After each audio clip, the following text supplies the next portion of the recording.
দাসের কাছে। আজকে ফেসবুক লাইভ খুব গুরুত্বপূর্ণ বিষয় আলোচনা হওয়ার চেষ্টা হবে। সেটা হলো, আজকে আমি অসীম দাসকে আমি প্রশ্ন করার জিজ্ঞেস করব, একটি জাতি ধ্বংস হওয়ার মূল কারণগুলি একটু আলোচনা করার বিষয়ে একটু আবেদন করব। শুনুন তার মুখ থেকে।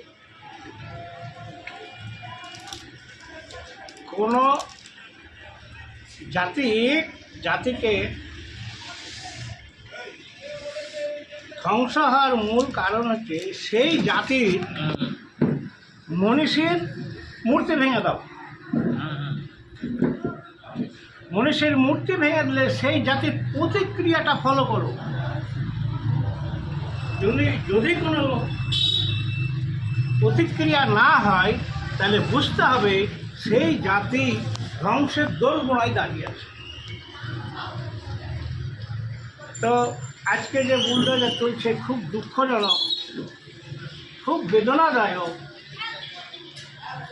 এদেরকে পুনর্বাসন দিয়ে যদি ভাঙতো, কারো ঘর সংসার প্রত্যেকেরই আছে, ছেলে মেয়ে লেখাপড়া করছে, কারো মা বাবা অসুস্থ আছে,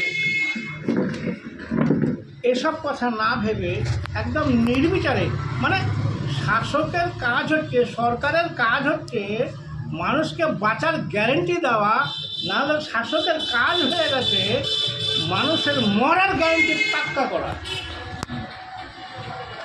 এই জায়গাটাকে আমার খুব দুঃখ দিয়েছে। আজ আমি সারাদিন ব্যথিত। তো একটা জাতি ধ্বংস হওয়ার যে কারণগুলো, সেগুলো একদম সব কারণগুলো একদম রেডি হয়ে আছে।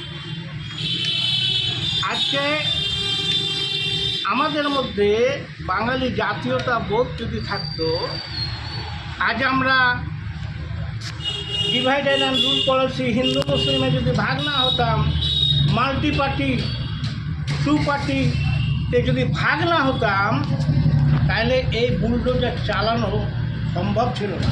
তাকে হাজারবার ভাবতে হতো। হ্যাঁ, চালাতো, সে বাধ্য হতো পুনর্বাসন দিয়ে তাদেরকে নতুন জায়গায় সেটেলড করে তারপরেও দখল দিত। কিন্তু এই জমি তো কর্পোরেট পুঁজির হাতে তুলে দেবে। এটা তো বাঙালির উন্নয়ন না। আমি আগে থেকেই বলে এসেছি, বাংলায় উন্নয়ন হবে, কিন্তু বাঙালির হবে না, হবে কর্পোরেট পুঁজির।